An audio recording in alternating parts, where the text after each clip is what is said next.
दोस्तों नमस्कार। आज हम बात करने वाले हैं एक ऐसी जबरदस्त हॉरर मूवी की जिसमें 4 डरावनी कहानियां तो हैं ही, साथ में इनको लिंक करने वाली एक मीम कहानी भी है। फिल्म का नाम है बू। तो दोस्तों कहानियां पसंद आए तो लाइक एंड सब्सक्राइब जरूर कीजिए। बिना टाइम वेस्ट किए शुरू करते हैं। फिल्म की स्टार्टिंग में हमें हेलोवीन नाइट दिखाई जाती है, जहां कायरा नाम की एक लड़की ने अपने घर में एक हॉरर सेटअप किया हुआ था और उसने अपने 3 बेस्ट फ्रेंड्स को इन्वाइट किया था अपने घर में आने के लिए, ताकि हेलोवीन नाइट में वो लोग एक्टिविटीज करके बहुत ही एंजॉय कर सकें। कायरा की तीनों दोस्त उसे फोन करती हैं और उसे बताती हैं कि वो बहुत जल्द कार से वहां पे पहुंचने वाली हैं। तो कायरा उनसे कहती है कि वो जल्दी आए, क्योंकि अगर रात बीत गई तो मजा ही नहीं आएगा। उसके बाद कायरा की माँ उसे फोन करके पूछती है कि वो कहाँ पर है। तो कायरा कहती है कि वो घर पे है और अपना सेटअप भी दिखाती है, जिसे देखकर उसकी माँ हैरान। तो कायरा अपनी माँ को बताती है कि आज हैलोवीन नाइट है और वो अपने दोस्तों के साथ वहां पे सेलिब्रेट करने वाली है। कुछ देर बाद उसके तीनों दोस्त वहां पे आ जाते हैं, जिनके नाम होते हैं ऋतु, टीना और नित्या।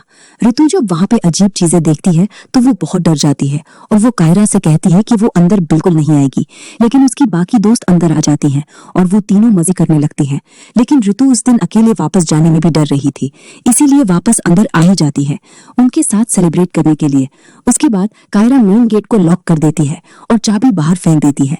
कहती है कि आज यहाँ से कोई भी नहीं भागेगा, क्योंकि वो यहाँ पे बहुत ही डरावनी चीजें करने वाले हैं। वो लोग म्यूजिक प्ले करते हैं और वहां पे नाचने लगते हैं और फिर वो वहां पे ओजा बोर्ड से किसी स्पिरिट को बुलाने की भी कोशिश करते हैं। कुछ देर बाद वो आईने के सामने जाकर ब्लडी मैरी भी कहते हैं और इससे वो सब काफी डर जाते हैं, लेकिन उन्हें मजा भी आ रहा होता है। उसके बाद वो लोग खाना खाते हैं, जहाँ पे ऋतु कायरा से पूछती है कि क्या वो भूतों में विश्वास रखती है। तो कायरा उसे बताती है कि अगर पॉजिटिव है तो नेगेटिव भी, यानी अगर भगवान है तो शैतान भी जरूर होगा। वो उसे ये कहती है कि आज रात वो इविल डेड और कंज्यूरिंग भी देखने वाले हैं, जिससे ऋतु बहुत ज्यादा डर जाती है। उसके बाद वो सभी टीवी में मूवी ऑन करते हैं और उसे देखते हैं और तभी अचानक उनके घर की लाइट चली जाती है। उसके बाद कायरा वहां पे कैंडल जलाती है और उसे कहती है कि उसके पास उनके लिए एक सरप्राइज है। वो उन्हें हैलोवीन स्टोरीज नाम की एक बुक को दिखाती है और उन्हें बताती है कि ये बुक बहुत ही ज्यादा ईविल है और जो कोई भी इसे पढ़ता है वो मारा जाता है। इस बुक की पूरी दुनिया में सिर्फ 4 कॉपीज ही अवेलेबल है और वो अपने एक दोस्त से बहुत ही जिद करके इस बुक को ले आई है। ये सुन के उसकी तीनों दोस्त डर जाती है और उसे कहती हैं कि उन्हें ये बुक नहीं पढ़नी चाहिए, लेकिन कायरा उनकी नहीं सुनती और बुक को खोल देती है और बुक के स्टार्टिंग पढ़ने पे ही वार्निंग लिखी होती है। पहला, कि अगर किसी ने इस बुक को पढ़ाना शुरू किया तो वो बीच में से छोड़ के नहीं जाता। दूसरा, कि ये बुक से पढ़ने से जो कुछ भी होगा वो उसके लिए खुद ही रिस्पॉन्सिबल होंगे। तीसरा, कि इस बुक को पढ़ते दौरान जो भी एक्सपीरियंस होंगे वो किसी को भी इसके बारे में बताए ना। और चौथा, कि वो बुक के इंस्ट्रक्शंस बहुत ही ध्यान से पढ़ें। ये वार्निंग पढ़ के ऋतु बहुत डर जाती है और बुक को बंद करने की कोशिश करती है, लेकिन वो तीनों उसे रोक देती हैं कि अब असली मजा शुरू होने वाला है। उसके बाद वो लोग उस बुक का अगला पन्ना खोलते हैं, जिसमें एक कहानी होती है जिसका नाम होता है हिकअप्स। ये कहानी होती है एक जर्नलिस्ट लड़की की, जो कि एक शहर में आई होती है क्योंकि उसकी माँ ने उसे एक लड़का देखने के लिए बोला होता है और वो वहां पे लड़की से मिलने आई थी। वो कैब से अपने रिलेटिव के घर जा रही होती है अपनी माँ से बात करते हुए, लेकिन तभी उसका रिलेटिव उसे रास्ते में मिलता है, जो कि उससे कहता है कि वो उसे किसी कारण अपने घर में नहीं रख सकता। ये सुन के वो जर्नलिस्ट बहुत ही परेशान हो जाती है और फैसला करती है पास ही में किसी होटल में रुकने का। वो कैब ड्राइवर को एक होटल के पास चलने के लिए कहती है, लेकिन जब वो ड्राइवर एक सोसाइटी से गुजर रहा होता है तो अचानक उसकी कार रुक जाती है। तभी वो जर्नलिस्ट सामने वाली बिल्डिंग में टू लेट का साइन देखती है, जिस देखकर वो खुश हो जाती है और वहां पे रहने का डिसाइड करती है और ड्राइवर को वहां से भेज देती है और दरवाजे के पास आके आवाज लगाती है, जहां पे एक खतरनाक सी दिखने वाली बूढ़ी दादी आती है, जो कि उससे पूछती है कि उसे क्या चाहिए। तो जर्नलिस्ट उसे बताती है कि उसे यहाँ पे एक रूम चाहिए। ये सुन के वो बूढ़ी दादी उससे पूछती है कि क्या उसे हिचकियां आती हैं। तो लड़की उससे कहती है कि उसे हिचकियां बिल्कुल नहीं आती। ये सुन के वो बूढ़ी दादी उसे चाबी दे देती है और उसे अंदर भेजती है। वो जब अंदर जाती है तो देखती है कि वो घर काफी आलीशान है और वो हैरान हो जाती है कि इतने सस्ते में उस बूढ़ी दादी ने उसे ये घर कैसे दे दिया। उसके बाद वो वॉशरूम में जाती है और वहां पे नहाती है और नहाते हुए अचानक से उसे वहां पे हिचकियां आने लगती हैं। वो इस बात को नजरअंदाज करती है और तभी उसे और हिचकियां आना शुरू हो जाती हैं, जो कि उसके लिए बिल्कुल भी नॉर्मल बात नहीं थी। वो नीचे जाती है कुछ खाना खाने के लिए, लेकिन तभी वो देखती है कि टेबल पे कोई खाना ही नहीं है। तभी उसे एक अननोन नंबर से कॉल आता है है और जब वो कॉल पिकअप करती है तो उस तरफ दादी होती है जो कि उससे कहती है कि उसने फ्रिज में उसके लिए खाना रखा हुआ है। ये देख के वो जर्नलिस्ट हैरान हो जाती है और सोचती है कि आखिर उस दादी को उसका नंबर कैसे मिल गया। वो इस बात को नजरअंदाज करती है और फ्रिज में जाती है और खाना निकाल के खाने लगती है। तभी उसकी माँ का उसे कॉल आता है जो कि उससे पूछती है कि वो रात को कहाँ पे रुकी हुई है। तो लड़की उसे सारी बात बताती है और उसे कहती है कि वो एक बूढ़ी दादी के यहाँ पे रुकी हुई है। तभी अचानक उसे हिचकियां आने लगती हैं और वहां पे लाइट कट जाती है और जब भी उसे हिचकी आती है बल्ब ब्लिंक होने लगते हैं। वो फिर से अपनी माँ को कॉल करने की कोशिश करती है लेकिन उसका कॉल नहीं लगता और उसकी हिचकी अब बिल्कुल भी रुक नहीं रही थी। जब वो पानी पीने की कोशिश करती है तो देखती है कि पानी ग्लास से गिर ही नहीं रहा है। वो डर कर ऊपर बाथरूम में चली जाती है और जब वो शावर ऑन करती है तो देखती है कि उसके अंदर से पानी निकल रहा है लेकिन वो पानी उसके हाथ पे नहीं गिर रहा। तभी वहां पे एक आत्मा को देखती है जिसे देखकर वो बहुत ज्यादा डर जाती है और दरवाजे की तरफ आके जोर से चिल्लाने लगती है। तभी वो बूढ़ी दादी बाहर से उसे देखती है और एक डरावनी स्मेल देती है और अंदर जो आत्मा होती है वो उसे अपने साथ खींच के ले जाती है। बूढ़ी दादी वहां पे फिर से टू लेट का साइन लगा देती है और वहां से चली जाती है और जिसके साथ पहली कहानी यहीं पे खत्म होती है। कायरा और उसकी दोस्त बहुत ज्यादा डर जाती है और तभी उन्हें अपने घर के अंदर से किसी की हिचकी की आवाज आने लगती है।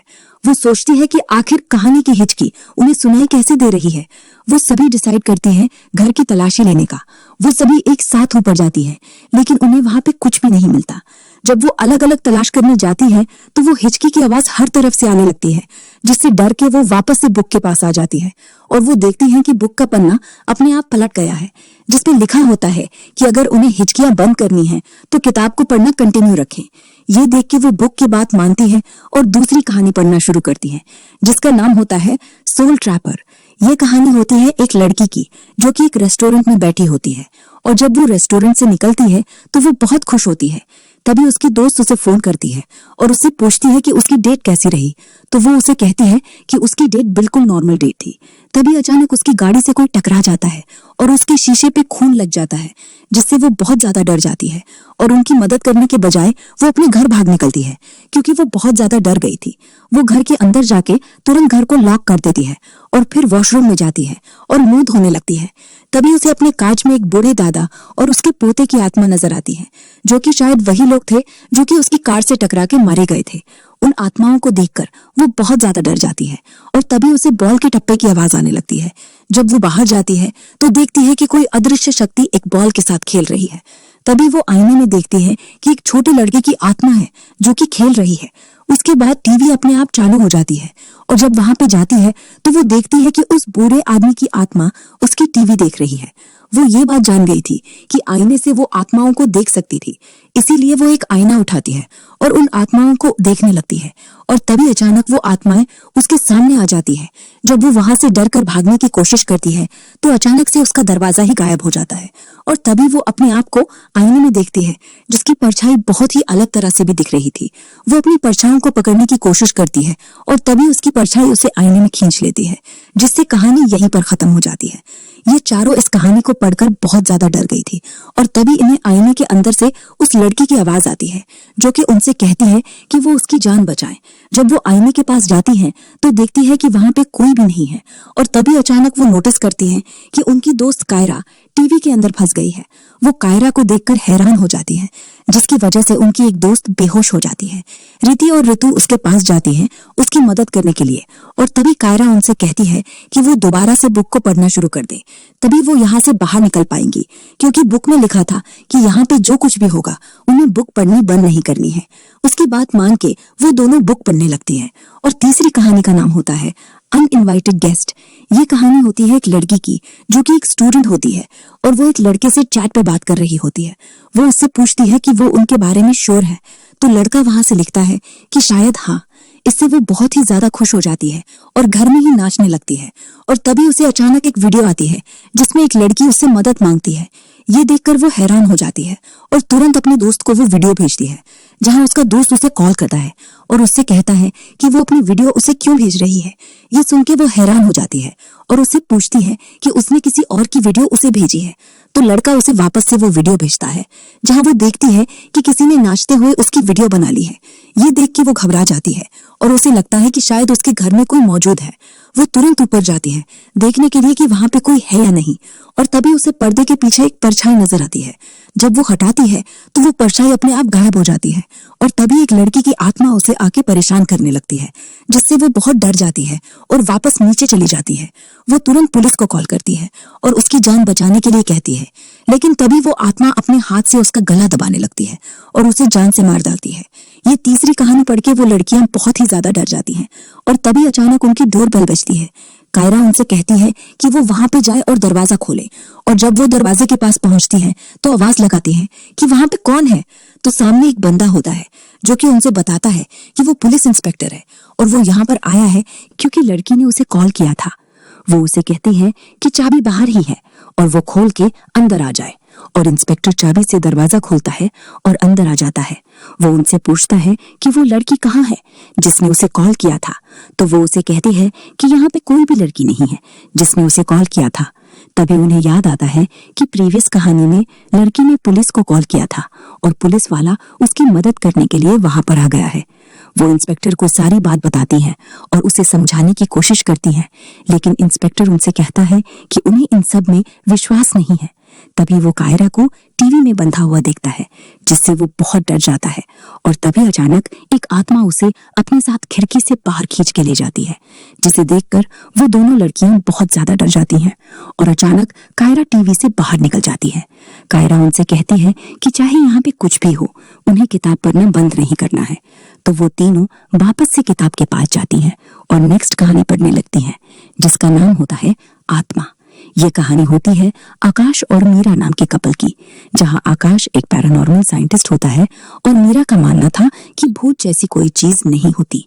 इसलिए आकाश उसे एक पुरानी हवेली के पास बुलाता है ताकि वो उसे सच में भूत दिखा सके और यकीन दिला सके कि सच में भूत होते हैं। मीरा उससे कहती है कि उसने अपने पेरेंट्स को बताया है कि वो सिर्फ साइंटिस्ट है, उसने पैरानॉर्मल का नाम नहीं लिया है, क्योंकि अगर उन्हें पता चलेगा कि वो भूतों का साइंटिस्ट है तो उनकी शादी हो ही नहीं पाएगी। आकाश उनसे कहता है कि आज वो साबित करके रहेगा कि भूत सच में होते हैं, और वो उसे खुद से इन्वेंट किया हुआ एक ग्लासेस देता है और उसे कहता है कि ये चश्मा पहन के भूत दिखाई देने लगते हैं।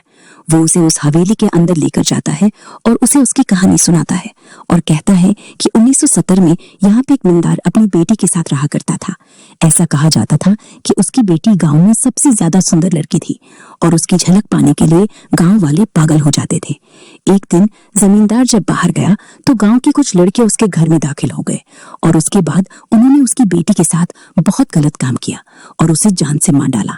लेकिन जब जमींदार वापस आया तो अपनी बेटी की हालत देखकर उसे बहुत ही ज्यादा गुस्सा आया।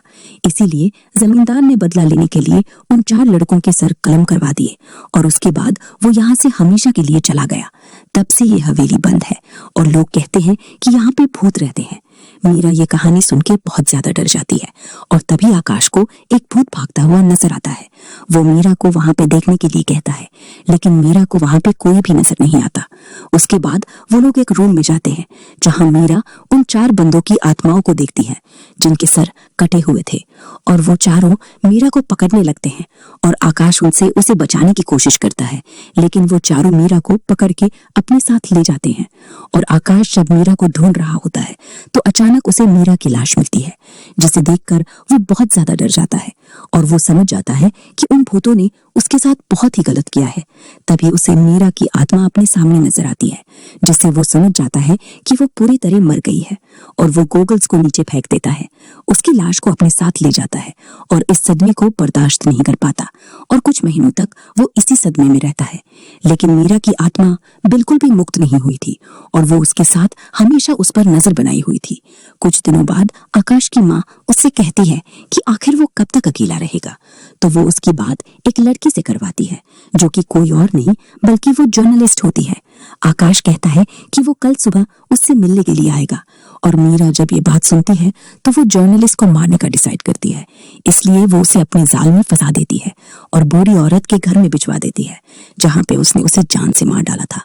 कुछ महीनों बाद आकाश की मां ने फिर से एक और लड़की से बात करी थी उसकी शादी के लिए, और अपनी माँ की बात मान के आकाश उस रेस्टोरेंट में जाता है उस लड़की से मिलने के लिए, और हम देखते हैं कि वो लड़की कोई और नहीं बल्कि दूसरी कहानी वाली लड़की थी। आकाश उसके पास जाता है और उसे इनकार कर देता है शादी के लिए, और मीरा की आत्मा वहां पे मौजूद होती है जो कि ये सब सुन रही होती है।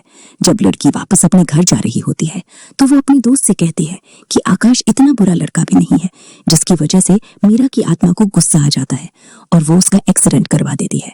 वो लड़की जब अपने घर जाती है तो मीरा की आत्मा उसे भी मार डालती है। और दोस्तों, तीसरी कहानी में हमें लड़की दिखाई गई थी। वो आकाश की स्कूल फ्रेंड थी जो कि उनसे शादी करना चाहती थी, और आकाश ने उसे हाँ भी कर दिया था। लेकिन मीरा को ये बात मंजूर नहीं थी, इसीलिए उसने उस लड़की को डराया और उसे भी जान से मार डाला। वो कहानी पढ़ के अब चारों लड़कियां बहुत ज्यादा डर जाती हैं कि उन्हें पता चल जाता है कि ये चारों कहानियां आपस में लिंक थी, और बुक का पन्ना अपने आप पलट जाता है और उसमें लिखा हुआ था कि अब आकाश का रिश्ता उन चारों में से किसी एक के लिए आएगा, तो अगला नंबर उसका है मरने का। ये सुन के वो चारों हैरान हो जाती हैं और पूछती हैं कि आखिर किसके लिए रिश्ता आया है। तो चारों को पता चलता है कि अभी तक तो उनके लिए कोई रिश्ता आया ही नहीं है। तभी अचानक वहां पे वो कहानी के सारे भूत आ जाते हैं जो कि उन्हें पकड़ के डराने लगते हैं। और तभी हम कायरा को देखते हैं जो कि जोर जोर से हंसने लगती है, और वो अपने दोस्तों को बताती है कि ये उसका प्लान था और ये सिर्फ एक प्रैंक था। जब दोस्त उसे पूछते हैं तो फिर ये लोग कौन हैं, तो वो बताती हैं कि ये लोग उसके स्टाफ हैं जो कि उसके लिए काम करते हैं। ये सुन के उसकी दोस्त भी हंसने लगती है क्योंकि उसने उनके साथ सच में प्रैंक कर दिया था। और फिर हमें दिखाया जाता है कि आखिर उसने ऐसा प्लान कैसे किया था। ये सुन के वो सभी हंसने लगती हैं और उसके बाद सोने चली जाती हैं। अगली सुबह जब कायरा उठती है तो उसके नौकर उसके घर में आते हैं, जहाँ पे वो उनसे कहती है कि कल रात तो उन्होंने बहुत ही बड़ी एक्टिंग करी। तो उसके नौकर उससे कहते हैं कि कल रात तो वो यहाँ पे आए ही नहीं थे क्योंकि उसने खुद उन्हें कॉल करके मना किया था वहां पे आने के लिए। ये सुन के कायरा हैरान हो जाती है और तभी उसे उसकी दोस्त का कॉल आता है जो कि उसे न्यूज चैनल देखने के लिए कहती है। जब वो टीवी ऑन करती है तो उसकी आंखें फटी की फटी रह जाती हैं क्योंकि वहां पे बताया जा रहा था कि कल रात जब उसकी 3 दोस्त उसके पास आने वाली थी तो उनका बीच में एक्सीडेंट हो गया, जिसकी वजह से वो तीनों मारी गई थी। ये देखकर कायरा बहुत हैरान हो जाती है और अपने रूम में जाती है अपने दोस्तों को देखने के लिए, लेकिन वहां पे कोई भी नहीं होता, जिससे उसे पता चलता है कि जो उसके साथ कल रात थी वो उनकी आत्माएं थी। उसके बाद वो अपने घर में लगे कैमरा की सीसीटीवी फुटेज देखती है जहां उसके अलावा उसे अपनी कोई भी दोस्त नजर नहीं आ रही थी। ये देख के वो बहुत ज्यादा डर जाती है और सोचती है कि आखिर ये सब क्या हो गया। फिर हमें कुछ दिनों बाद की कहानी दिखाई जाती है। कायरा की माँ उसके पास आती है और उससे कहती है कि वो तैयार हो जाए, लड़के वाले आ रहे हैं उसे देखने के लिए। कायरा उसकी बात मान के तैयार हो जाती है और जब वो बाहर जाती है तो वो लड़के को देखती है जो कि कोई और नहीं बल्कि आकाश होता है। वो उसे अपना इंट्रोडक्शन देता है और उसे अपना नाम बताता है। तो कायरा बहुत ही हैरान हो जाती है और उससे पूछती है कि क्या वो पैरानॉर्मल साइंटिस्ट है। तो आकाश उससे कहता है कि उसे ये बात कैसे पता। और इसी के साथ ये मूवी यहीं पर खत्म हो जाती है क्योंकि कायरा समझ गई थी कि अब मरने की बारी उसकी खुद की है। तो दोस्तों, कहानी कैसी लगी हमें कमेंट सेक्शन में जरूर बताइएगा। वीडियो को लाइक और चैनल को सब्सक्राइब जरूर कीजिए। मिलते हैं अगले वीडियो में, तब तक देखते रहिए क्रेजी फॉर रियलिटी।